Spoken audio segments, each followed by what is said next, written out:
And yes. Hello, folks. Welcome. Talk about lag.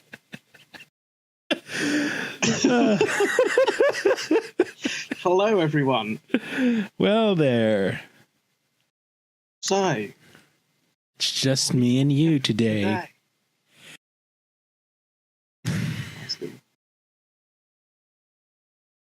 So what are we talking about today? Yes, that was it. We're talking about the last episode of Discovery. Huh? Really? Because I've been watching a lot of Space 1999. I thought it was the subject. But yeah, Star Trek Discovery. The Baul. STG. Oh, God. Please don't. Right. It's DS. It's. Oh, go ahead. Those creepy things that a lot of people apparently are trying to compare to Black Tar Man that killed Yar. Armus. Yeah, I mean, for all the different alien tropes, you don't get to see a lot of black goo creatures in Star Trek. There was some, the person that wrote it, said that any looks between the two were purely coincidental, and they're not actually the same. Yep. Right.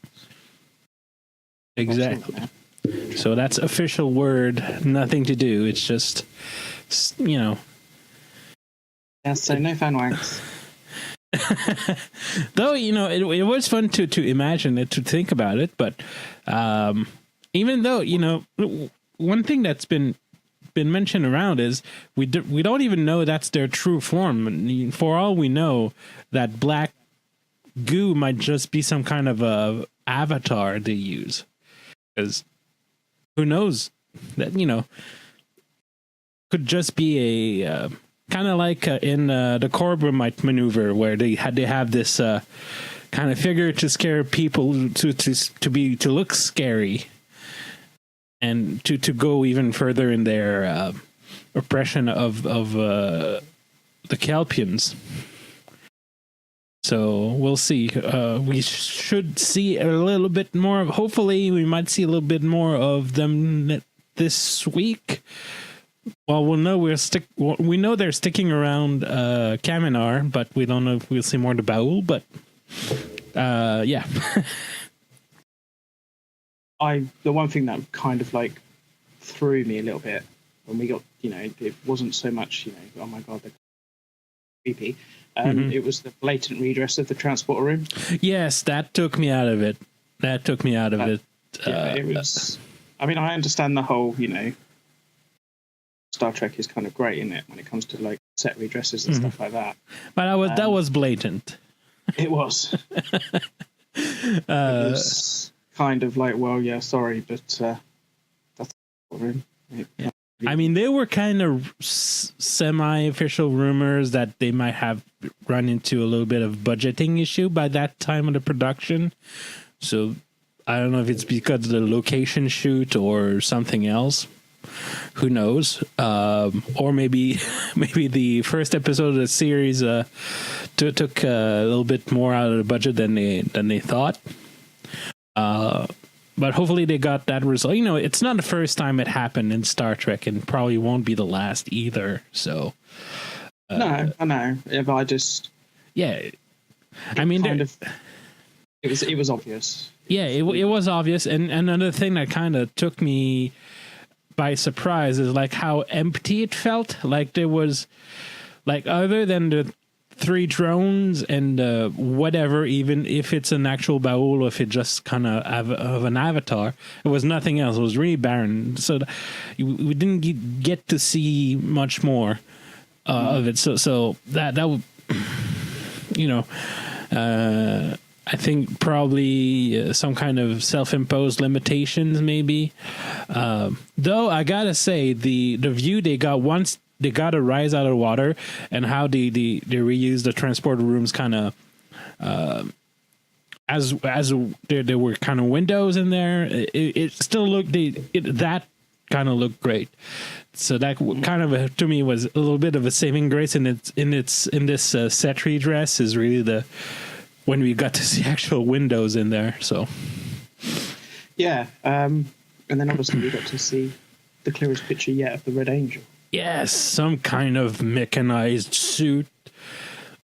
Looked like maybe a female body, so we're thinking, maybe Michael Burnham from the future, or I heard crazy stuff like the computer from Calypso, or Arium, or that Arium is the computer from the Calypso episode, and she's gone back in time. There's quite a lot of interesting. Yeah, I mean, it could be the collections of all the red shirts who ever died came back and tried to save. Yeah, I mean, it's possible, but I mean, there was one actual quite interesting theory actually that I saw. Might have been Reddit. I saw it that we had a foreshadowing of who the Red Angel is within the first few minutes of the season premiere. Oh, okay. And it was Amanda. Because in the season premiere, when young Michael is walked to the house, Amanda is all dressed in red. And there's kind of like, I'm guessing, like red petals, red leaves or something, like floating down. And then in some dialogue, she goes, "I bless you always." Okay, I'll have to take a look at it. That seems very interesting. I mean, that does make sense. And one thing I've liked about this season so far is they managed to play against our expectations. Like, there's been a lot of fan wank and theories, and so far they managed to stay out of the. They managed to stay out of the obvious and out of the easy ways out, except maybe for Section 31 for now, but we'll see how that develops over time. But, I mean, the way they managed to bring back Culber, I mean, they set it up well. It took a few episodes to get there, and the episode when it actually happened, it was an actual challenge. It was, it wasn't just like, bam, you're back. And even now, in this episode, we saw, like, the consequences of him coming back. So the most interesting one, and it kind of, I don't want to say pissed me off, but it kind of did as well, where people are like, "Oh, well, he's come back and he's now heterosexual." Yeah. I sent you a image of a conversation. Well, I've seen that on the Twitters. The actor actually, Wilson Cruz actually kind of straight out of the gate said, no, that makes no sense, and it's hurtful and well, I won't say harmful, but it's kind of hurt their feelings a bit. So, I mean, if there's one thing that might lead people to think about it is that scene that I just mentioned at the start of the episode, and that's not the message there. The message is basically you've got a new body but the same mind, and I think the underlying message is how to move forward in your life without the anchors of your past. Like, especially when they mention that scar, I mean, I got a feeling that he's lost the sense of who he is, not only because of the trauma of coming back, but the trauma of having a new body. And I think that's the theme. That's a theme that will be explored further, hopefully, because there's something to be said about that. I mean, it's clearly a new beginning, and sometimes new beginnings can be hard and can be daunting and challenging. And I mean, I think we've all gone through a few in our lives, and yeah. so I think it's just judging from some of the stuff that his replies to that tweet and stuff like that. I think it's going to be a very exploration of like how PTSD can affect someone and stuff like that, because a lot of people were, he doesn't want to be touched by Stamets and stuff like that, and it just got me thinking that it's just like, well, yeah, the only touch you've felt for however long he was in the network for was being, constant attacks by those. Yeah, you know what I mean. It kind of would be, well, you don't want to be touched because, if that's the only contact that you felt, constant bombardment of being attacked and everything like that, it would kind of. Yeah, I mean, and the great thing about Discovery is they're going to spread that out. Unlike, I've seen a few days ago, I've seen Hard Time, the DSN episode where O'Brien, he's the O'Brien Must Suffer episode where, he goes virtually into prison for 20 years and comes back and he's, severely affected by it to the point of considering suicide. And, but the thing is, at the end of the episode, it's done. We don't hear about that anymore. And like, he's so affected by it that first time, I think it might be the first time he eats with Keiko. He saves some scraps for later in a cloth. So there are parallels to be drawn there. And yeah, I think that's one thing I do like about Discovery. It's not just a beginning, middle, end each episode, which I know infuriates a lot of people. But I do think it's. There goes my thing again. Oh, microphone's going ahead again. I do think it's something a little bit more interesting with Discovery, because it is a case of they will do it over an entire season. Yeah. And it won't be. The microphone's really acting up there. It won't just be literally, boom, it's gone sort of thing at the end of each episode. And because I remember like someone trying to argue that what happened to Saru, like Worf did it better, like the whole concerning suicide thing and all, but the argument kind of falls apart when you compare the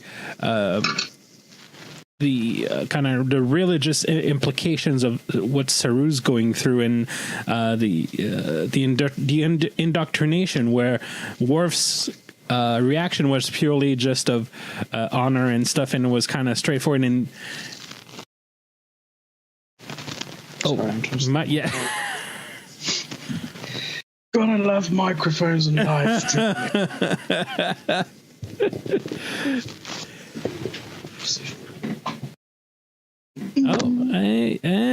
Okay. Yeah, sounds good.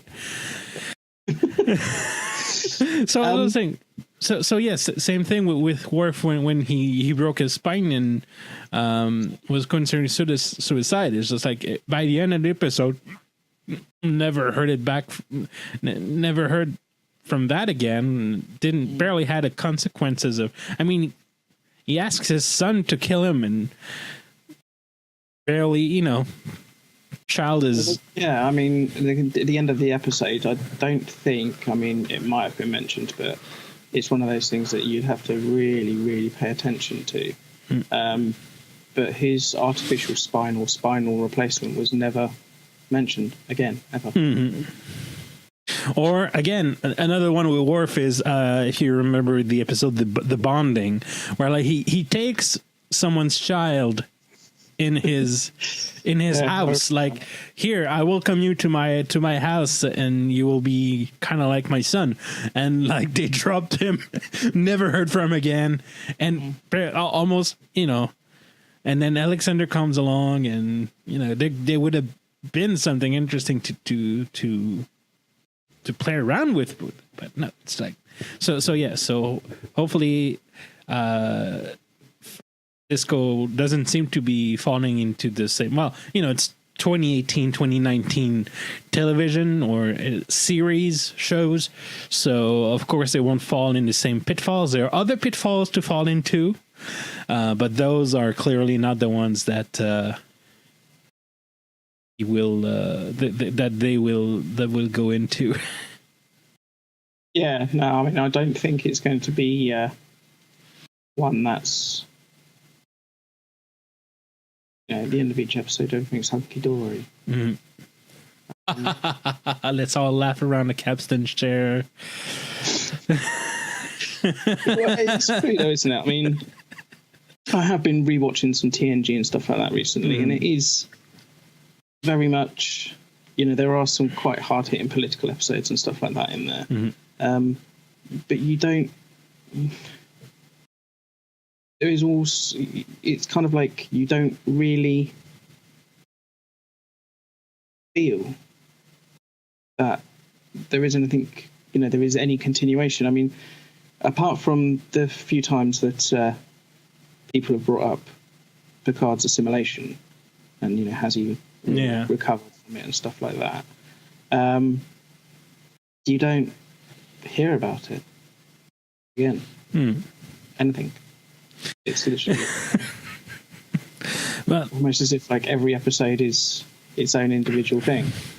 And then Voyager took it out into a whole new kind of level of hitting the reset button every I mean, we say that every week, but yeah. So I mean, they're still good to be, they're still good to be had. But I'm glad they're. I'm glad they. How can I say? I'm glad that they don't listen to the most vocal people online. Because I've said that before. I said that before, and I'll say it again. What you want and what you need are two completely different things. And if that would be applied universally, we would not have the governments we have in place today. No. I do think it is a case of some people tend to say stuff like that because it is, at least, a fan like. They want it how they want it, and if it's not how they want it, then it's not good enough. Yeah, well, it's all about that headcanon that was built over the years, and and I think it was Carlos Pedraza that said it. It's like when you build your whole identity around a TV show, of course, when something changes not even the nature, but when something comes around and just randomize the things a bit or shakes up the thing a bit, of course you're going to feel personally attacked. And I think that's what makes you and me maybe better judges, is like we have personalities outside of Star Trek. And it's kind of sad to have to say that, but it's true. I mean, there are people, I wonder if you see people online and you wonder, like, do you do any kind of productive thing outside of lamenting and whining about Star Trek? But it's not just inclusive to Star Trek, is it? I mean, there are plenty of other fandoms out there that are just. Oh yeah, I mean, look at what have the comic book scene is yeah, it's not pretty these days, thanks to a bunch of well, I'm gonna say that. I don't want to be too rude, but you know what I mean. But yeah, I mean, looking at people trying to bring down Captain Marvel, the Captain Marvel movie, because Brie Larson said that something about diversity, and then again, people felt attacked by it, by a comment made by an actress. It's like, well, it's not even that. I mean, what was it I was reading? Something about Star Wars 9.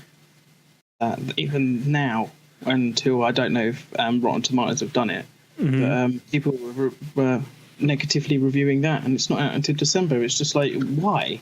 Yeah. Seriously, are people that heavily invested in something that, before it's even started, they're gonna try and make it bomb way before.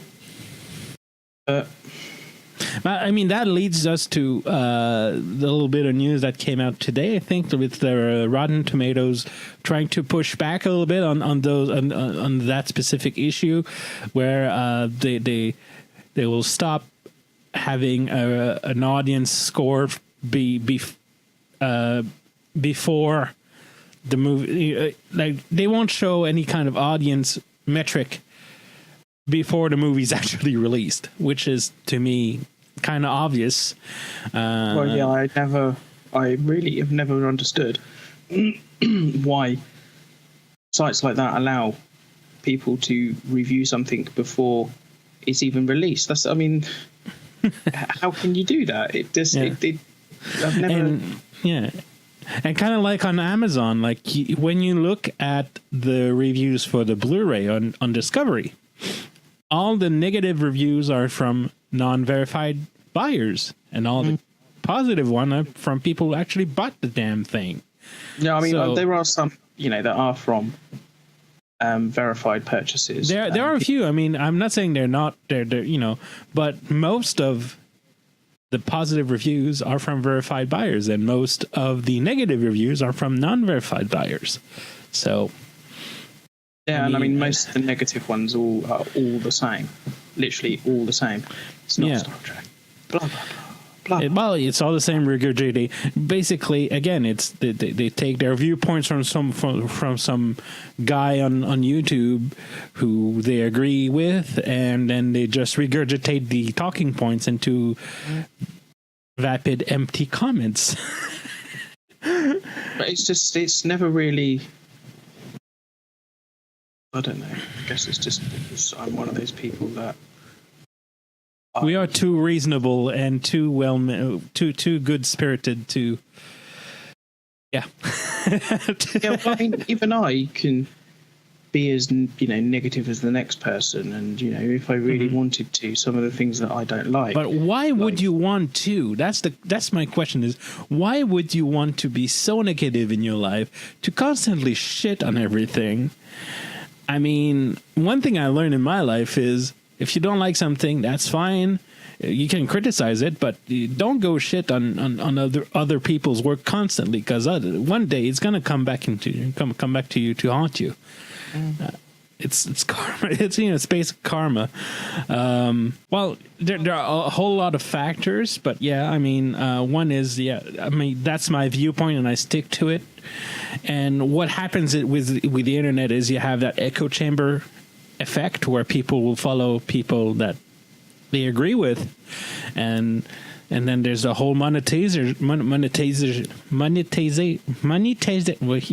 making money, that sweet YouTube money. You make you make videos that agree with a fringe part of fandom. That's about 10,000 people. And those 10,000 people flock to you to have their feelings validated and say, "Oh, he agrees with me. He's influential. Yay!" And then there comes the Patreon money, and there comes that ad revenue money. So, and that really changed. So there's a lot of different factors. That the monetization one is the latest, but before that you had the entitlement to nerd culture that happened when fandoms kind of became more and more public and less closed, less like a closed wall garden, but more, Star Trek and the Star Wars, and they all became more popular and welcome more people and a whole new generation of fans. So you had those other people that felt kind of attacked by those newcomers that didn't see the movies when they came out in the theaters, and you weren't there when X and Y happened, and so here we are trying to be reasonable, and I mean, No, I mean, I know exactly what you're saying, and I know, but I mean, you're never going to stop it. Oh no, that's for sure. I mean, it's human nature. I will only listen to stuff that I agree with, and everything else is a lie, a great lie. But I want to come back to the actual episode on better. On better, to go back on happier things. Well, happier, but kind of. But I want to talk about there's this whole season. Well, for the whenever Saru's is mentioned this season and through the Brightest Star short trek, I really had a feeling of them trying to having Kaminar being the allegory for cult or religion or an organized religion, that you have that, or either that or some kind of an oppressive country like North Korea, and it's really interesting because basically what I've seen this week really confirms that. I mean, not only is it confirmed, but it really validates that comparison that I made up in my mind about the kind of resentment that one would feel after being like I have this because I've seen I happen to come across sometimes posts on atheism boards or stuff like that, and that violent feeling about religions, that when people who have grown up in religious backgrounds and realize how much they've missed or how much they've been abused, and I have that exact same feeling, and I think I got to congratulate Doug Jones on playing it exactly like he's exactly you felt the resentment, you felt the anger when he was on the bridge and Pike couldn't be, didn't consider him for the away team at first, and acting through literally 3 inches of makeup is always amazing to me, and how he can emote and make you feel through all of that is really wonderful. Well, yeah, I mean, I think it's like he said the other day. Sorry, pardon me. That he would never win an Oscar for anything that he does because the Oscars don't reward the sort of work that he does. But they should, because throughout all that prosthetics and the makeup and everything like that, you actually get the sense how he's feeling, how angry he is, and whether it's not so much facially, because obviously you don't get as much facial expressions there, but just the way he conveys it through the dialogue, his stances, his body language, through the eyes, things like that. You get the sense of how angry he actually is, and it is a form of repression. And obviously, I don't see the religious side of it, and that's probably because I'm about as religious as. I don't believe in religion, but then I don't. Well, I don't either. It's just like I happen to wander by the atheism side of Reddit sometimes, and I see, I see the exact same kind of feeling that Saru has for the Bahul on there. So I think for me, it's more. There's people that draw a resemblance of like an anxiety and that sort of thing. For me, I think it is more repression. I think it's more he's lived his life thinking his life is limited because not so much on his home planet but he knows that he's going to have this terminal condition at some point, and as far as he knows, that's going to be the end of his life. And I think the fact that he's suddenly come to the realization that it's not the end of his life, and everything that he's been taught is a lie, and that sort of thing. And there's so many different avenues that you can kind of like explore in that, whether it's you've brought the religion side into it, but for me it's kind of, I don't want to kind of like a domestic, I don't want to use the term domestic violence either, because it's there's so many deep levels on how it can be perceived. And the best thing really to look at it in how Saru has been is, yes, there has been some, like the anxiety up until now because he lived in fear of everything. But now I think it's more of the realization that he's able to grow. He's now free to do what he wants to do. Yeah. And that sort of thing. It's really hard because I see how people make the comparisons to certain things like, the anxiety and, like what you have with religion and stuff like that. It's just, I think now it's more of a, he's angry because he's been repressed. Yeah. And whether you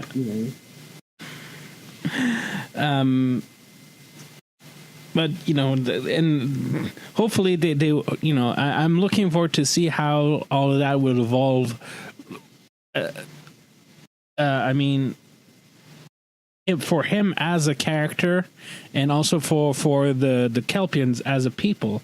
I mean, there's going to be a whole lot of self-discovery to be made in the coming years for them, and looking forward to see how how what's going to happen with the Baul, and hopefully it might lead to some story points, kind of like Worf was with in TNG. One of the few things that kind of was serialized across a few episodes. You had, the Klingon Civil War, the Duras, and Worf's Dishonor. And I think with Saru, it might lead to something like that. He might be like the, I have this kind of this, he has the same potential story-wise of showing an outsider's view to kind of like, I mean, they did it very well in DS9 with the Ferengis also. I mean, it wasn't as dramatic, but you got to see like the personal side of Quark and Rom, and how they dealt with changes on Ferenginar, in the emancipation of women. So there's a lot of potential storytelling to be had. Hopefully we'll see that on screen. Otherwise, there's always there's always the books and comic books to fill in the gaps. I mean, that's why we're there. That's why they're there. But hopefully, we will get to actually see it on screen, because I hope they don't relegate every, because that's an interesting thread, and hopefully they don't relegate it to something that only a little fraction of the fandom will be able to see. Yeah, I'm not quite sure how they'll expand on it, to be honest, because there's so much that they could expand on, and they could build, an entire show on, the exploration of how they go from here. And look at Deep Space Nine again. That's basically the whole 7th season of DS9 is the Bajorans going from being an oppressed people to being like they're finding their own path in the galaxy. So yeah. I mean, I suppose if they wanted to, they could just point to that as an example of what happens when people has been repressed. And but I kind of want to know more about the Baul. Mm-hmm. Oh yeah, absolutely. From what we can see, both species looks kind of aquatic. I mean, you have like the Baul base coming from underneath the water, which usually is a really good indicator, and that there might be an aquatic species. And also, like the way they're looking and how they're coming out of that black goo, so that might So that might be one indication. And also, as for the kelpians, I mean, we've seen them like harvest stuff, the kelp out of the water, and I think the makeup really conveys something a little bit more aquatic about them. Yeah, and I mean, we haven't seen anything other than the kelpian village that Saru's from. Yeah. So, I mean, I suppose it's possible. On planet Ontario. Sorry, I'm just reading. Oh, it's greetings from Claudio Celudo Finazzi from Italy. Greetings from someone who makes a podcast in, I think, probably Italian. Yeah, in Italy. So you got hellos from Italy. Where is that posted? It's in the comments in the chat. Oh, okay, cool. So that's why I put that window there, so we can see that easier. But yeah, so by the way, the village, the kelpian village, was on the sandy beaches of Scarborough, Ontario. So if ever you, I'll have to find the link. Just hold on. Of course, I had it like it's on the page here.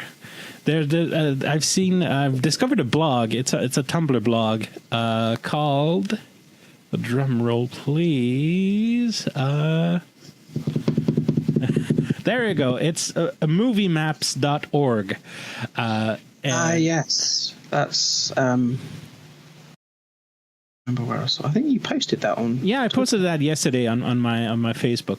So so if you are interested on going on Caminar, you can go to Scarborough Crescent Park in Ontario. So of course, I mean, don't go there in the winter because you'll be on Andoria. But yeah, so far I've seen 3 posts on that blog about Star Trek. There was there was the village from New Eden, which is in Ball Falls, Ontario, near Niagara Falls. Probably the best name for a village ever. Balls Falls. Let's be juvenile for give me that one. And I've seen another blog post about the locations in Star Trek Beyond. So looking forward to more places I can visit in my own country of Canada. So we can have apart from the futuristic London that doesn't exist from darkness. Well, at least you don't get the exploding Section 31 building.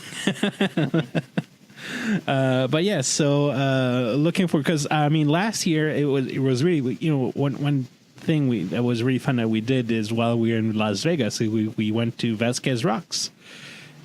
We've been where you were scanned.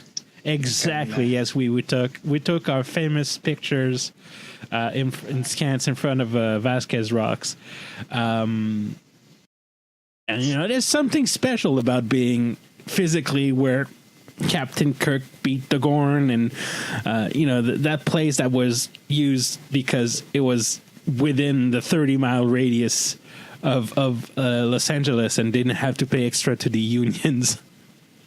So Claudio, the place is in Ontario, Canada. It's called Scarborough Crescent Park. I'll give the link to James, and he can paste it on the Treksphere page. Do you know the place where the scenes of the planet Caminar was, so that's what I said earlier. So I just sent you the link, James. You can post that on the page eventually. But yeah, so I'm really happy. There's the one thing I'm really happy about being shot in Canada is I get to now will be able to have my own little Star Trek road trip. Star Trek Discovery Locations road trip. And there's also, I don't forgot the name of the house, but the house where Sarek lives is a kind of a concept house in Toronto. And last year we also seen, I think it was a university campus that was used for the graduation scene when Sarek was in a coma. So, great fun, and I might, there might be a little cool article for Treksphere. I'll see if I can get those. Yeah. I'll wait for the season. Because oh god, where was it? It was the Academy, but it wasn't the Academy. Yeah. I mean the scene at the end of season 1. It was Toronto. It was Toronto City Hall. Yeah, no, the one where oh, pardon me, where Burnham and Sarek fight. Yeah, that's exactly what I mentioned when Sarek was. But I mean, not Toronto, but that's the university. It was a university campus, and so. Oh right, okay, because I saw how they digitally enhanced that because all the water and everything like that actually wasn't there. It's the front of the building, and then you've got a car park or parking lot, whatever. Yeah, that's there. So it's quite interesting actually that even these location shoots are digitally altered. They're not what you see. Yeah, I mean, same thing with. Back in the 90s, you had that water reclamation facility that basically was Starfleet Academy. I think it's in not in Los Angeles, San Francisco. And like they still even back then, like they kind of enhanced the building to give it a second story and they still managed to enhance the picture. Probably not as good as they could have done today, but they still managed to make it convincing enough. I'm planning a little road trip this summer, so that probably will be part of it. I hope so. And that in my jump on a quick plane or a train or something, whereas Canada, you drive, man. Canada is a car country, and probably due to the great distances between everything, the moment you go out, unless you want to remain in a city or but if you want to go out and about, gotta rent a car or actually own a car. I mean, a lot of people are going to Las Vegas this year, that I know, and it kind of I'm jealous because I'd kind of like to go, but where it costs you a couple of $100 or like $500 or whatever, me $3,000. Yeah. Well, I mean, we can do a GoFundMe on your case and maybe get you to at least Destination Star Trek in Birmingham. Yeah, I mean, Birmingham's not that far from me, actually. It's only about an hour and a half, but it's still, I look to come this year, and I just can't afford it. I mean, it's not so much the tickets; they hike up the prices of everything nearby, and it's I guess. And not only that, because there's the price of the ticket, but there's also you got to think about lodging, food, merchandise, autographs. Even if I was, I mean, say like I wasn't even going just for any merch or anything like that, because couldn't justifiably spend. Well, yeah, I probably could. There are ways to fumble the numbers. Yeah, it's just insane, the price of conventions. Oh yeah, and I think I worked out it would be about £600. That's that's just lodgings, tickets, travel, that sort of thing. That's not taking into account any food or anything like that. So.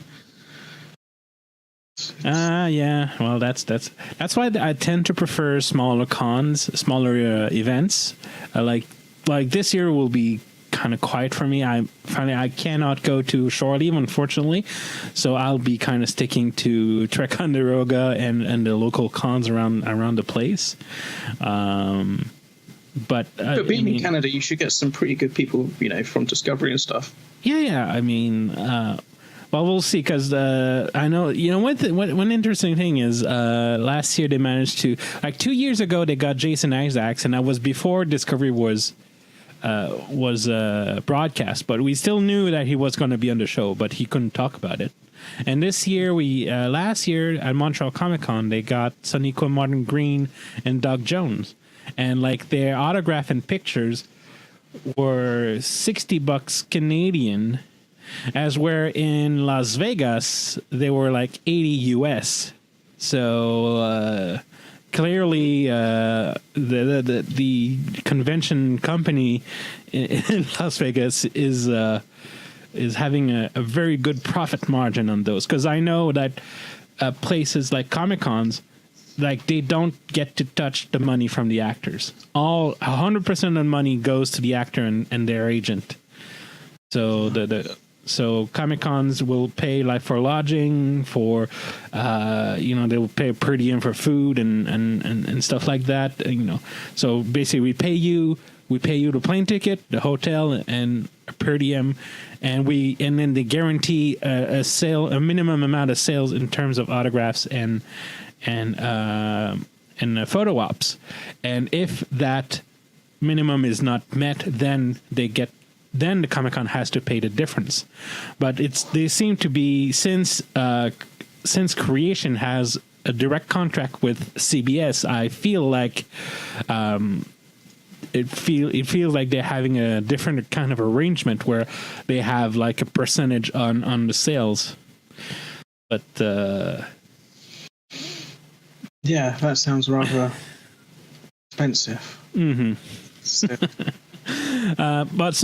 So basically, if you see a Discovery actor or any kind of actor from Star Trek, it's probably going to be cheaper to do it at your local con than in Las Vegas.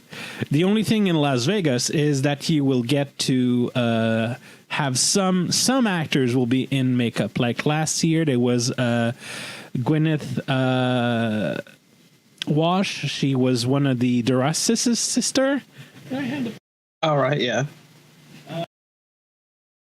Far in the back, but she was one of the Duras' sister, and she was there in full Klingon makeup. You had also Martok and Garon there in makeup, and you had Goldemar and Casey Biggs in makeup. Yeah, but does the makeup that they get done for the convention, does it? I don't want to sound. It's not. It's it's a little subpar, but because it's made for the convention, but it still looks good. I mean, but the thing is, and it's probably one of the reasons why they upgraded the Klingons makeup in Discovery is the Klingon, it doesn't hold up to HD. And it holds up even less to, high res photography. So, and also, they spend a whole lot less time in a makeup chair than they would in a TV show. But luckily, this year they had Michael Westmore to do some of the makeups, Goldemar. But it showed that there wasn't a lot of time for it to be made. But I mean, it was still fun. I still have my fucking picture taken with Goldemar, and I'm. Oh yeah, I mean, don't get me wrong. I mean, something like that, it's kind of like would be an amazing experience. But it's just when I see the images, I'm just like, I mean, I wouldn't pay the money. But that's just me. I mean, I'm not telling anyone to go out and don't pay the money to these people. But I think that probably the ones that looks probably the less, it kind of looks a little subpar of the Ferengi makeups for the conventions when you have what's there, Max Grodnichnik and Nog, Rennie, Mr. Eisenberg, and Ferengi makeup, that kind of looks a little jarring to me. But usually the Klingons are pretty well made, and the Cardassians the Cardassian look kind of okay. But then again, nothing I couldn't fix with Photoshop. honestly, I mean, if I really wanted to, I mean, one thing I seen is like with Goldemar is like, I mean, there's a little bit of makeup that was kind of maybe sloppily applied in the neck area, and maybe the gray wasn't as gray as it should be. But you know, it's nothing I couldn't fix if I really, really wanted to. No, I know. I guess for me, it's kind of if I'm going to spend all that money, I'll kind of. But one thing I gotta say is, especially for the Klingons, is when they're in makeup, they are in character. So even though you get to spend only 30 or 15 seconds with them, I mean, one thing Gwyneth did to me, I mean, I was wearing my kilt and she took her dagger and she just lifted my kilt and plank, the picture was taken. And then I wasn't too sure, but I kept it because, you know, I have this picture of Klingon Duress sister looking underneath my kilt. It's fucking cool. It's fucking cool. Honestly, that does sound quite good, actually. It sounds very... you know, but I don't know. It's personal preference, isn't it? Oh yeah, I mean, absolutely. And but I'm going to pay for someone in character, you kind of get the character, but you don't. I mean, as I said, at least if you see that the Klingons are there, Martok, Garon, and any those two are great when they are in character, because. If you might see like they especially at Vegas, they have this Klingon, because you know they got in makeup, and then they have, before they do the photo ops, they have this panel in the room, and there's a Klingon hour. So basically, they do whatever the fuck they want in Klingon makeup, and like they came in and started quoting Shakespeare and kind of improving and taking questions, and you know they were having fun, and that's something that, even though is kind of weird at viewpoints, to say the least, but I mean, they were having fun with it, and I mean, and for the Damar thing is, he was not really in character, but he was being actually put in makeup live on stage by Michael Westmore, with the help of the guy who usually does the convention makeup for those guys, John Paladin. So, I mean, John Paladin learned from Michael Westmore, so that's why they still manage to look half decent when they're in convention. Well, I mean, that's the main thing. I mean, at the end of the day, it's as long as it's not like one of those Halloween. Oh yeah, exactly. No, they're still custom made, and the costumes are still, the actual costume still looks very good. That's the main thing. Mm-hmm. So moving on. What is this week's Trek news? I haven't really seen anything. Not much, honestly. I mean, no. I've been clicking through now. There's continuing coverage of the Toy Fair stuff, but beyond that, like, no major news. Like, if I go on Trek Core, there's Toy Fair stuff. And if I go on, let's see, looking under Reddit, nothing much. Yeah, I mean, it was pretty quiet. Still waiting to. I saw. Yeah. Sorry, pardon me. Geek Vibes Nation on Twitter. Okay. Tweeted something yesterday or today, I guess, for you, regarding season 3 of Discovery. Oh, okay. Yeah. They tweeted something that Production Weekly, which is a entertainment industry's leading source on tracking upcoming film and production data. Yeah. They tweeted a article that Geek Vibes wrote. Apparently Production Weekly has hinted that they've got information regarding Discovery Season 3. Oh. And it's due to start shooting in July. Ooh. In Canada.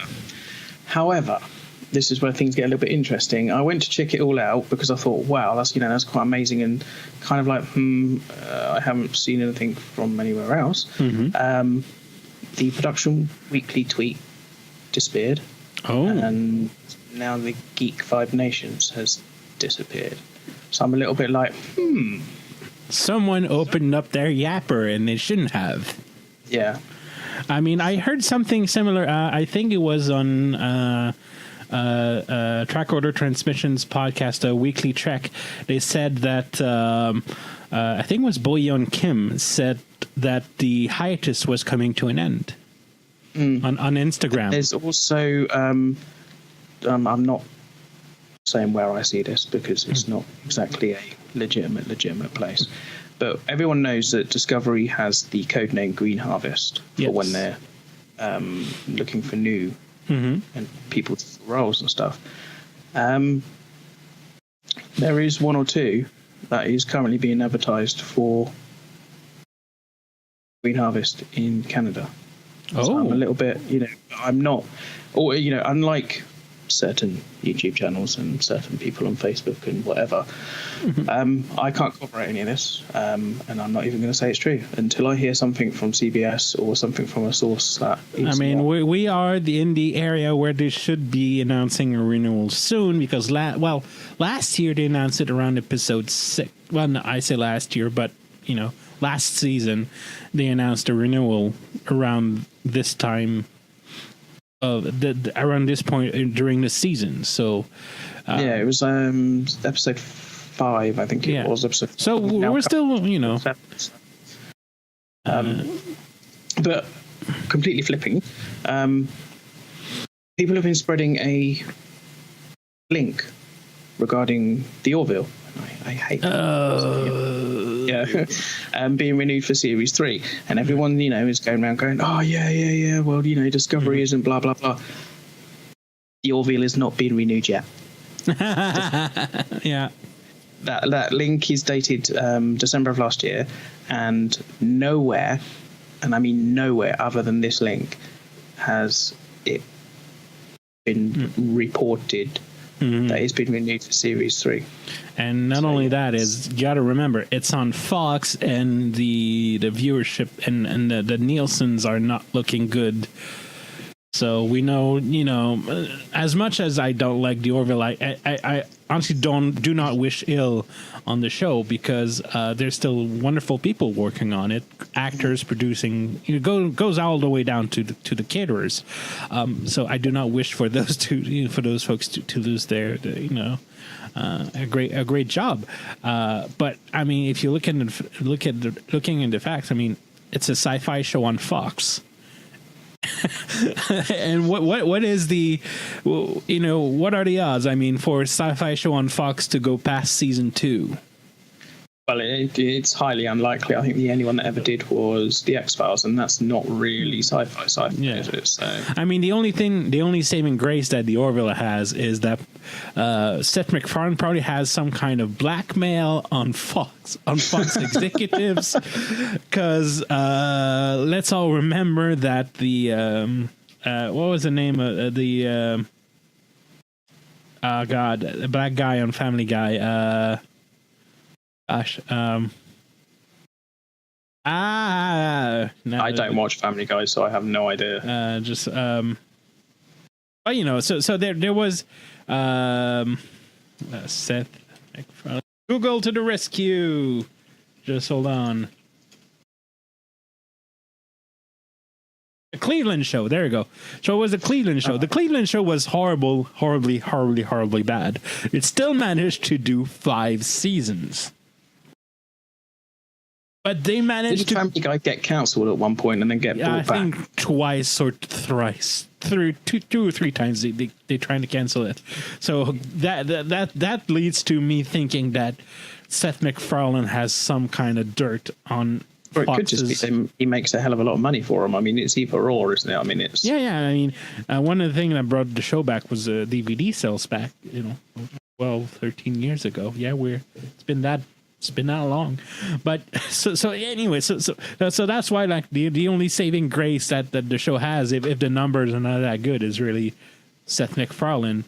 That's the Seth MacFarlane staying power. Sometimes just having the name, but thing again, he has like what 3. How many shows? He has The Orville, he has Family Guy, and he has American Dad. So yeah, it's still like he's running on 3 shows at the same time. So what else he has on Fox? I don't know. They used to be the Cleveland Show, but that's not a thing anymore. But yeah, American Dad, I watched that, and I think that's mainly because I find Roger hilarious. But apart from that, I don't like Seth MacFarlane shows. But. Actually, I loved the movie Ted, and I think I probably said that before. I'll say it again. That joke where you have Michael Dorn and the guy who played the Tick, in their respective costumes at a Comic-Con. I was bursting in laughter. So I that's one of the things I love that. That's why it works on the shows he's done before. Is because when he does pop culture references, it fits the picture. But doing pop culture references in the 21st, 20 something century, it kind of feels forced. But we're not here to talk about the Orville because everyone else does. But yeah, so otherwise on Planet Star Trek, it's been relatively quiet. Apart from the usual rumors, Yeah. Big Picard's on hold, blah de blah, blah de blah. Well, but I'm looking for it. I mean, they're still aiming for starting to shoot Picard show in April, so that's in about close to hopefully a month and a half. So we'll see. Hopefully, we'll have the same kind of little video that we've had in the past 2 seasons for Discovery, where they show a little bit of snippets from the first day of shooting. So that could be fun. Actually, tell people, yes, we're shooting. I think that was the main message in the first time they did it. Is yes, it's actually happening. So I think they might. Yeah, I mean, at the moment, I think it's all very quiet, and it's a little bit, it is a little bit worrying. But then on the other hand, I don't know whether it's worrying because I think honestly, it wasn't really. I mean, with the Oscars and everything, it wasn't really the week to announce any kind of renewals and to try to be in the news. There are people who are paid to think about when to announce stuff, even though it's, to be honest, it's internally they've probably been knowing that it's been renewed for a few months by now, but it's just a question of the PR machine. Kind of like how season 1 got when they announced that season 1 had 2 extra episodes. When we learned that, I think they were already in production. They were already shooting. They could not have dropped that on the production team while they were shooting. So they knew, and I know that for a fact that they knew, from long before that there were more episodes planned for that season, and so they obviously took a little bit more time in the mirror universe because of that. But yeah, I mean, there was a whole lot of jiggling around, wasn't there, of series 1? Because when Brian Fuller was in it, he wanted to go into the mirror universe. It's episode 3, I think it was, something like that. So I can't wait for in 10 years when we have those oral history books and interviews of people who actually work and people who are free from NDAs. That's gonna make for an interesting tale. That's for sure. Yeah, it's, I don't know. To be honest with you, I tend not to look into too much of the drama that goes on behind the scenes because every shoots at it. I love it. But thing is I personally love it, but you have to take your distance from it. You have to take stuff in perspective. And realize that it's important to know. Well, it's important because it has an impact on the show, and sometimes you can, you know, sometimes you can justify stuff that you see that doesn't really make sense. But you know, to me, it's just like, well, they decided to take another approach and they changed producers and honestly, I'm more about those real world context than in universe explanations. But that's just me, because it's a TV show. It's not real. Fictional characters. Yeah, no, I mean, it's. What month are we in? February. Never really anything big coming out this time of year anyway. You normally get a few smatterings of convention people, you know, people who attended the conventions. There's been a few for Destination Star Trek in the UK. Yeah. I mean, honestly, like, we all know that everyone's going to be at Star Trek Las Vegas pretty much just like every freaking year. I mean, Al's going to that, first time this year, I think so. No, he was there last year. He? Yep. He was announced. We knew who was playing Pike, and honestly, again, that's me wildly speculating, but it's not out of it's not hard to believe that when they signed for the show, they signed for the officially licensed creation conventions. That's true. Because basically, at this point, it's promotion for the show. So, I mean, again, I wild speculate, but it's not hard to believe, because creation is an actually licensed. It's the only licensed convention, Star Trek convention. So, I mean, being CBS, you use that to promote your show, which is pretty self-evident. And I mean, and the last year, did I mention that I'm starting to get old because I keep forgetting or do too many podcasts. I forgot to if I mentioned that the idea of having Picard, not Picard, but having Patrick Stewart announced the return of Captain Picard at Star Trek Las Vegas was Patrick Stewart's idea. Well, according to him, anyway. So, you know. Not many people actually down for Destination Star Trek so far. Not yet, but you still. I mean, there's still snow on the ground. That might be interesting just to go just for that. J.G. Hertzler? Oh yeah, he's good. Hopefully he'll. Oh no, but I have other reasons. Other than to meet Martok. But yeah, so that's basically it. I mean, nothing more. It's pretty quiet on the planet Star Trek, other than other stuff we really should not be talking about. There are other podcasts for the other things. Yeah. Okay, so moving on. What is the Red Angel? What do you think? There's so many theories about this. Oh God, I don't know. Honestly, I decided to stop speculating because. I mean, this is what I was talking about. I mean, I will gladly dismantle any wild theories. Will just not come up with any of my own, because I know they will not be it. Yeah, I mean, I'm just sent you a message and I'll put it in chat as well.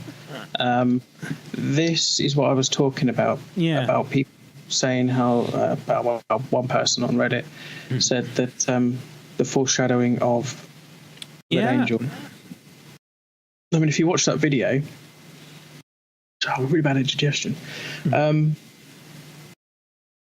If you watch the video, you'll see what I mean.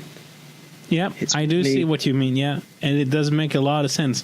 And honestly, I do not think it's going to be anything wild or out of character or anything that we have not. It's obviously going to be something that is related to Spock and Burnham.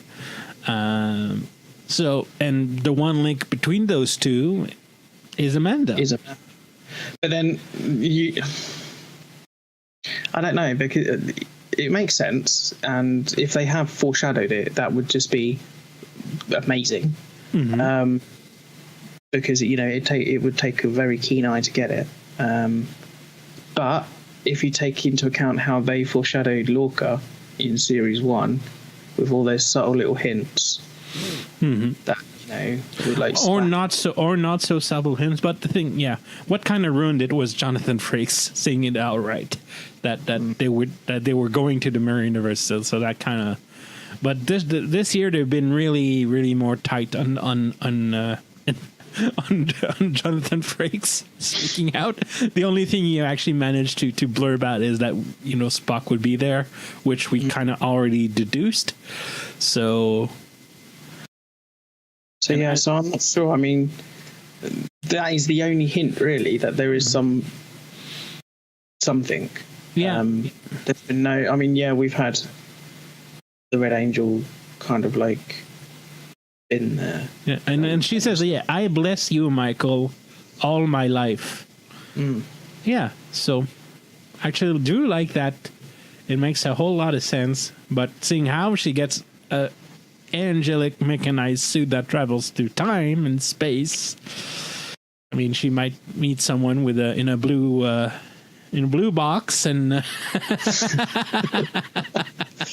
No, I mean it's a wild theory, but it's one that I kind of like. It's not, people seem to have latched onto this time traveling Spock crap, and that all started with some random on YouTube through a source of a source of a source of a source of a source. People seem to have latched onto that because that it's like Spock while he's traveling through time because of red matter, because red angel equals red matter, because if something is red, it has to be like, come on, guys. I mean, and the other one is people saying it's Michael Burnham, which entirely possible because the clearest indication that we've had of what it is does look at female in the suit. Or maybe it's it's Kraft from Calypso. Who knows? I mean that actually isn't a bad thing. Zora, is it Zora? I keep saying Zora. I think it's Zora. Yeah, with a Z or a Z, depending if you're American. I mean that's. I don't know. One thing, kind of makes me think is because so far we've seen links with one short trek, which is obviously the brightest star, and I really wonder if they're gonna make more references to the other short treks, including Calypso. I mean, it'd be fine for it just to be that one, that one-off thing. But I mean, what if I kind of hope it's not though. Part of me wants a 33rd century series, and Starfleet is the bad guy. But then I don't think anyone would ever put up with that, do you? No, absolutely not. Fan wank. You love that word. I do love that word, as I said. Yep.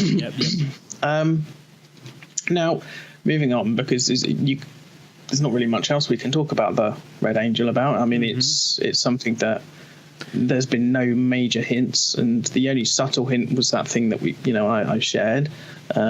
Otherwise, it is just all pure speculation. So, moving on. The Baal. Do you think they're guilty of genocide? Well, attempted genocide, that's for sure. I mean, we've got that in the new episode. Yeah. What they did in the actual episode, but if you mean what they've been doing for the last 2,000 years, I'm not 100% sure. I think it wasn't clearly genocide, because if it would have been genocide, there wouldn't be any Kelpians left.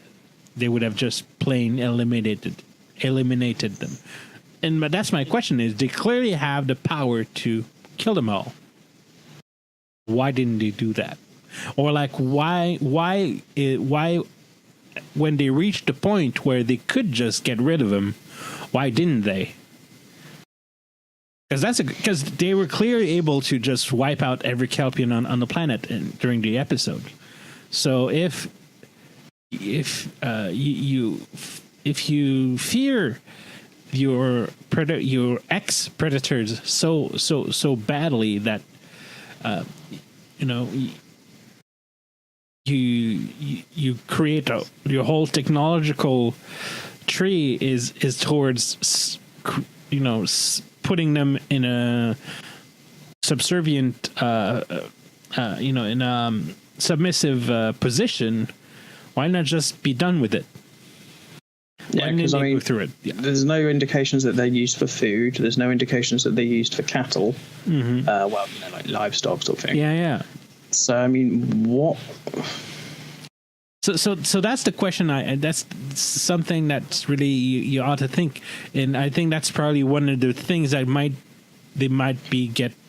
help them get redeemed in the end. Is they're still guilty of something, that's for sure. I mean, genocide is not one of those things. Mass murder, yes. I mean, don't forget they killed off the entire evolved Kelpians. Yeah. Well, that's but then again, does Starfleet judge people by the sins of their ancestors? And again, are those the same Baul that? Because indoctrination can go both ways, both with the victim and the oppressor. Because think about if you are indoctrinated into a cult, and then you're indoctrinated towards like the leadership of that cult, and then you're led to believe that the enemies of the cult are the actual enemies, and they will never be anything else but the enemy, so you're grown to keep that line of thinking. So I think the indoctrination works both ways. So that's the thing: is are those the same actual people from 2,300 years ago, or like they are generations forward? They're another generation of Baul that would just continuing whatever they were told to do. So again, there's a whole lot of story to be. There's a lot of story to be told here, and to keep feeding that analogy with cults and religion. Spend too much time on Reddit. I mean, it's kind of I personally don't think genocide in the sense of, yes, they're guilty of it in the past, because they killed off an entire evolved species, but no, I mean, it's kind of there's still a lot of unanswered questions. And I mean, the only reason I brought this up is because obviously people have been talking about it online, and I think it was Trek Movie did that article. Oh yeah, they did. Satire or I know, of poor taste, honestly. But anyway, but yeah, and honestly, I mean, if you think about other, especially TOS episodes, like A Taste of Armageddon, where you have like this simulated war between two planets, and they have to kill the people that have been virtually killed. It's not exactly the same, but I mean, could you hold those who ordered the death of the fake victims to become real victims? Could you tell them that you committed murder because it was part of your culture, because it was part of this age-old, and it goes into something that's culturally been affecting us, is the point where you do something as a culture and then you forget why. Like, yeah, I mean, it's almost as if you do something for long enough, it becomes a tradition. I mean, there was a good episode of The Next Generation, actually, Half a Life. Yeah. Where Loak Sana describes how people on Beta Z used to wear, like caged animals and, in their hair and stuff like that. And then, she said it was never a tradition or a custom, but anything goes on long enough, it becomes kind of like the done thing. I mean, anything like why do religions prohibit sex before the wedding?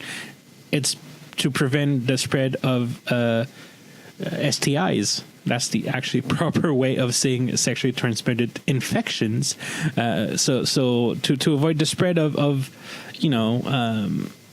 LSD in England, by the way. Yeah. Oh, really? It is. But in I believe in the US of A, it's STIs. And I'm not sure about Canada, but whatever. So to prevent the spread of diseases, basically, of sexually related diseases. So that's why religions prohibited sex before wedlock, so to prevent diseases. Same with why Muslims cannot eat pork is because it was actually dirty back then, but now it's actually much more. It's actually one of the cleaner animals to eat, but it's things that are so ingrained that it stayed and you forgot why. And I think if we come back to Kaminar to explore the dichotomy between those two, it would be an interesting subject to tackle. Is I mean, it's something that I think come next week when we actually see more of what. I mean, I'm hoping that the aftermath of this week a little bit more next week. This week, yeah. I'm kind of hoping that it's something they explore and not something that is. Mm-hmm. Yeah, well, if not mentioned this week, it will be talked about eventually for sure. Oh, I hope so, and I hope it's something that we get a little bit more than what we got from Calypso, because that kind of like infuriated me a bit. Because it was set so far in the future, but I don't know. They might find a way of tying it in. I mean, one fantasy I have is like you remember that episode in Voyager, Living Witness, I think, is when there's a copy of the Doctor that's been reactivated and far into far future, and then in even more farther future, he's gone back to the Alpha Quadrant. So it could be fun to see Robert Picardo show up in the Alpha Quadrant, and then he meets Kraft. Yeah, I mean, that would be, but then we never really found out whether the Living Witness was. Exactly, we never knew, but it was clearly hundreds, if not a thousand years from when the Voyager episode was supposed to have been taking place. So, I mean, they have enough wiggle room to play around with that if they really want to. But then you'd have to deal with an aged Doctor. Again, they can probably wiggle around it, but it's still. Yeah, I mean, the good thing about that is he's a hologram, so you can kind of around that, can't you? Yeah. And Claudio, I will. Yeah. The thing that kind of like gets me a little bit is when people say. Brent Spinner is sort of Spiner, however you want to say his name. Is too old to play Data because Data doesn't age. But it was just, that was kind of a contradiction in terms. I mean, in the beginning of Next Gen, it was established he wouldn't age, and then as the series goes on and on and on and on and on and on and on, I think it's the episode where he meets his mother, or the woman pretending to be his mother, or the android basically. Yeah. And it's established that he does age. So it's, Well, I mean, Data in particular, I mean, he's been all fuzzy in terms of detail. One time he can't go in water, the other time he has a flotation device. One time he can take a phaser fire, the other time harms him. So, and sometimes you can actually hear him use contractions every once in a while. So they establish stuff, and even within the series, it doesn't make sense. But I mean,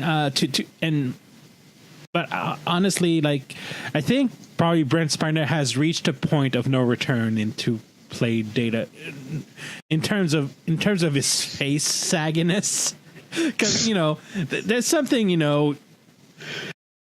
I think he's reached that age where even if you apply a really think about a makeup, it will still kind of be a little jarring.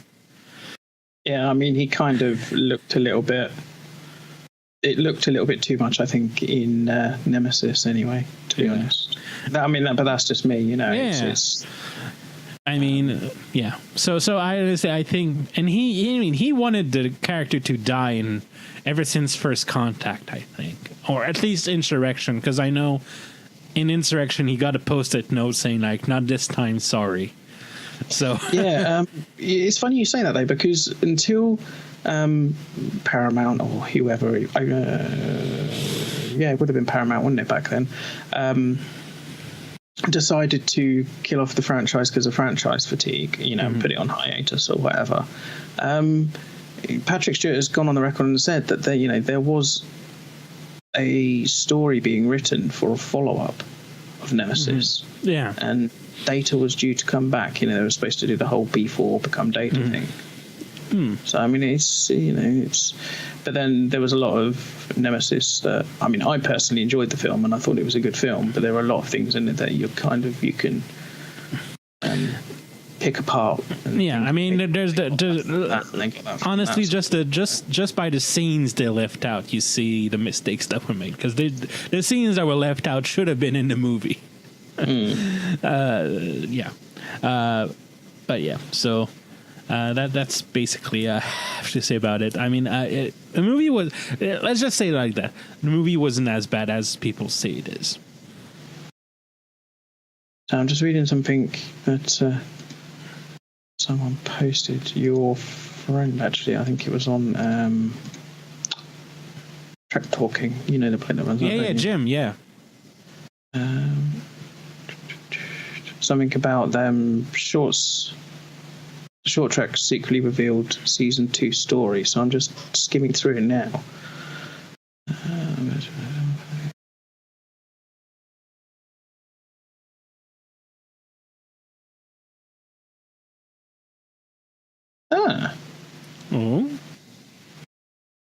So Calypso was a nod to time travel. Really? I can't. Yeah. Well, it was a node. It was a. Yeah. Because of when it's set, so yeah, I kind of get that, and there's a theory of time travel to do with the Red Angel. Mm-hmm.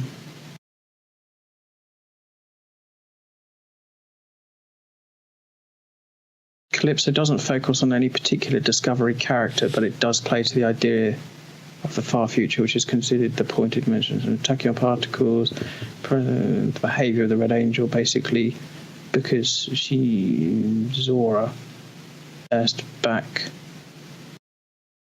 So yeah, it goes to what we said earlier. It could be like the ship, or the artificial intelligence from the ship, having a way of finding a physical form and going back through time and space. But I find that a little stretch. But honestly, to be honest, it's kind of it's getting tiring to try and guess, honestly. And I honestly just try to enjoy the show. I think. Yeah. No. I mean, I know what you mean. It kind of, some of it, I do like to speculate though, and I think that's part of the thing that drew me to season 1, because there were so many underlying plots and stuff like that, and it kind of like made me want to watch the next one, because I was like, what would happen. Oh yeah, and they do that well. It's just like the incessant need to have everything explained. And I think it's probably part of the Trekkie entitlement. because one comment I've seen like about this week's episode is how could Saru beam through the shields when he decided to evade the ship?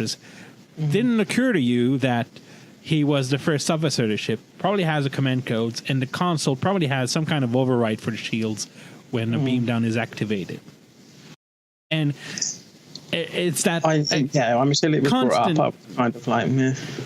And it's like constant need to have everything spoon fed and everything every explanation like, here you go, here's your little nudge wink wink to that, to as to why x is y, and you probably just it's like it's as if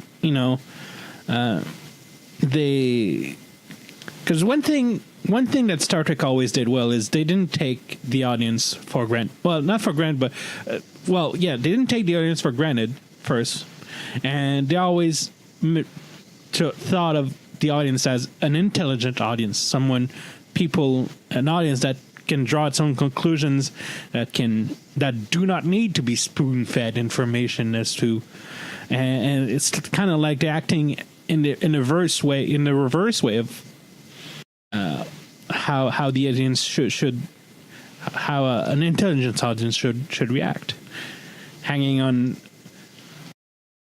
every single. It's.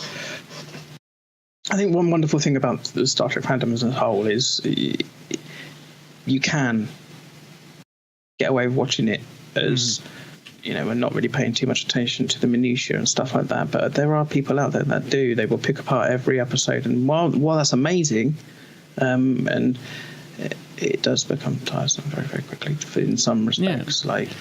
I love people picking apart the science, and I love how Star Trek has inspired scientists to produce things that we saw on screen and now use every day and take for granted. But then when people say, "Oh, well, how did he beam through the shields?" I just space. It's space. Yeah, it's a TV show. Yeah. Boy.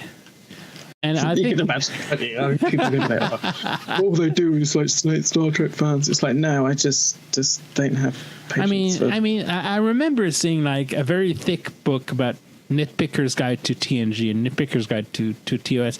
And the thing is, those guys were made in good spirits.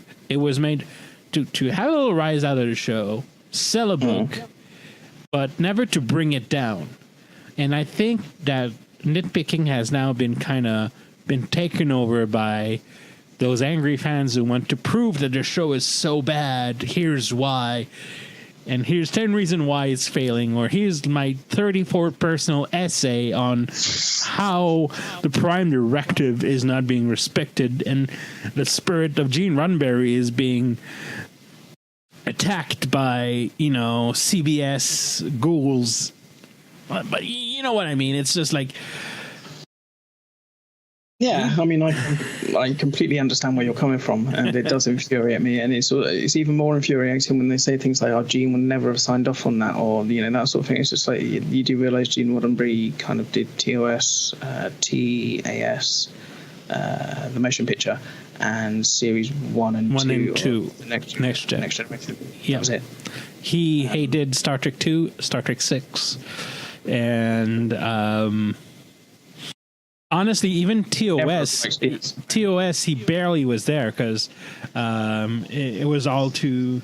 Basically, it was Gene Kuhn who held it together, and then Friedberger, I think, for third season, and I think first season was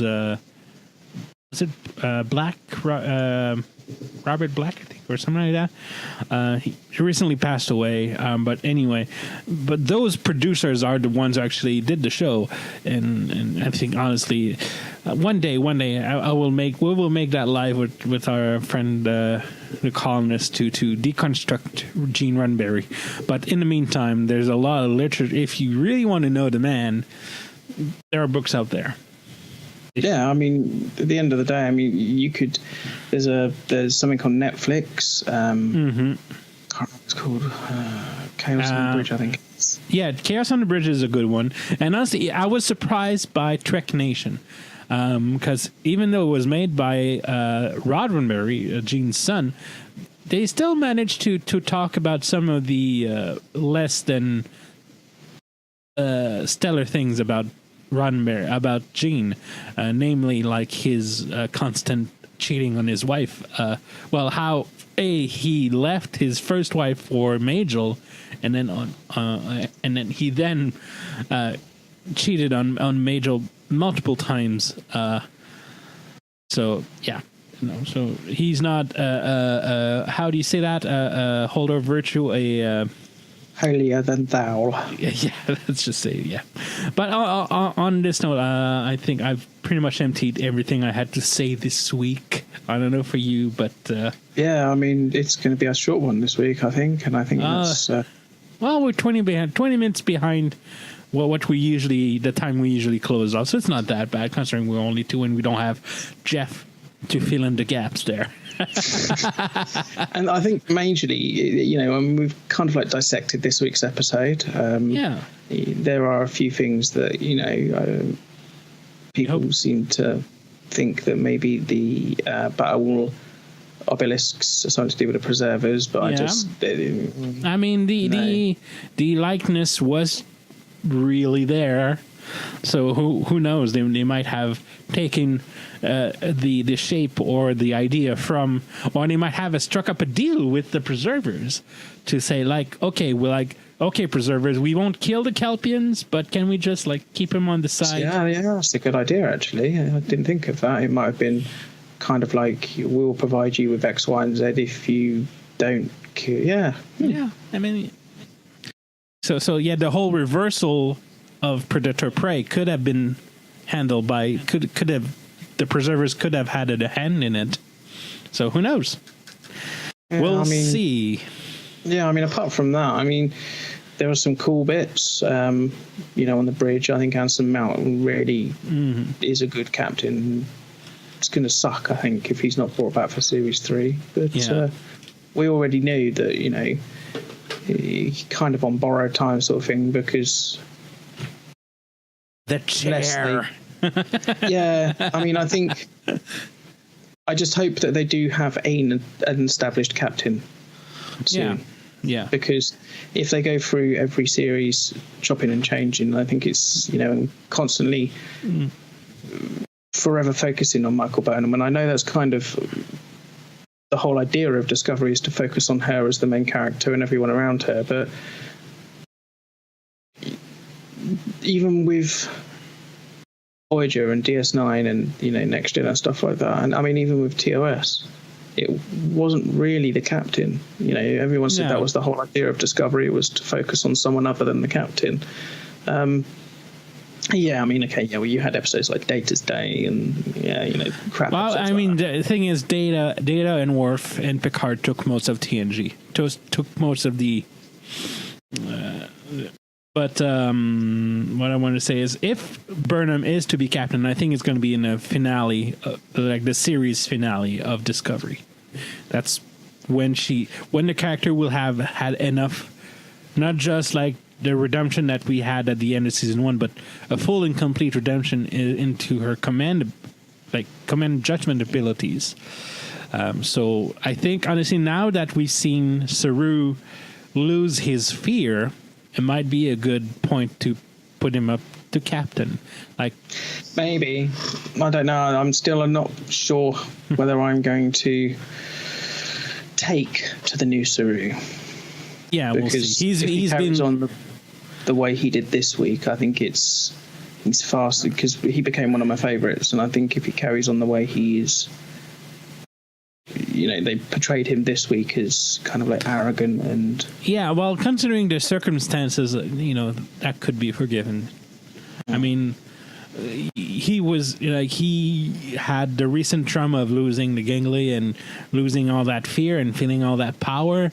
And then directly, not even a few days or a week after that, you're confronted with the reality that your whole people has been enslaved, and everything you believed in was a lie. So I mean, there's gonna. Yeah, I just hope they balance it out and they don't go too far the other way, if that makes sense. Because obviously you had the fearful Saru and everything like that. I just hope they don't. Oh, I think they will balance. They'll find a nice balance, and I think it's.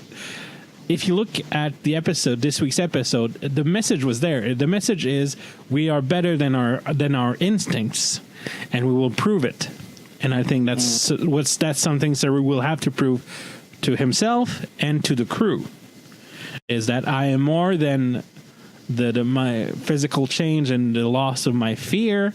I can go over those instincts, and I will, and think it might be a nice little arc of him proving that he can be more than what he became, and the triumph of will over nature, will over, I can say that, a triumph of mind over matter, or mind over instincts. So I think that's a nice theme that to go along what happened this week, both personally and for the Kelpians as a people. Yeah, I don't know. I don't want. I'm just wary, I guess, because not that I think it'll happen, but I just really hope it's not a case of they go too far the other way and they try to bring him more in line with how the battle thought of the Kelpian. And again, I think it was pretty clear that from what they're trying to say at the end of the episode, when there were all the other Kelpians, and you had the sisters saying, she basically said, she's like, we will be better than what they think we are. And I think that message kind of has to translate to the human race also, especially the human race of the early 21st century. Yes, politics. I mean, now there's like Star Trek Discovery has no message. It's hopeless and it's like all dark and stuff. But then you have let's show that as a species we can overcome our nature and show that we can be better. So a lot of people see the new series as well as very politically bashing, and I don't. I think it's the same allegories, and it's the same. It's just like shown in a different light, probably a little less light for those. But even like when people were trying to compare, Discovery first series as, I think they were comparing the Klingons to like Trump supporters or something. Oh yeah, well that was a little bit too much on the production side to open in their mouth, and that thing that comparison hurt a lot of potential fans of the show, and it was a little bit unwarranted. But I didn't see it. No, I tried to explain that to someone, and I think when I tried to explain, I didn't see it, and I got accused of being blind and blah blah. To me, it just showed the differences in culture that is still present today, because I didn't see it, not because I didn't want to see it, but because it's not relevant to my country. The comparisons aren't there. Yes, okay, and England is a bit of a joke, but well, I mean, for the most part, we don't have the issues that certain countries out there do, and we certainly don't have, not openly and not in your face as it is in America, we'll have that Trump supporterisms thing going on. It's oh well, you have UKIP, but that's something else. Yeah, but even then, that's kind of like someone in the middle of a empty room screaming. That's kind of like what UKIP is, and then. Like there's been recently someone who got banned from all social media because of his far right agendas and everything like that. I mean, in Britain we don't put up with it. It's people say, oh yeah, well you've got this and you've got that. Yeah, we don't put up with it. It happens and then it goes. So stiff upper lip. No, pip. Anyway, on that note, yes, let's move. Let's end it now. Before we go into real world politics, we've been far enough into it. Politics does not have anything to do with this. Well, yeah. So see you, James. Talk to you. Have a nice week. And thanks for everyone who watched. And see you next week. Trek well. Bye bye. Trek well.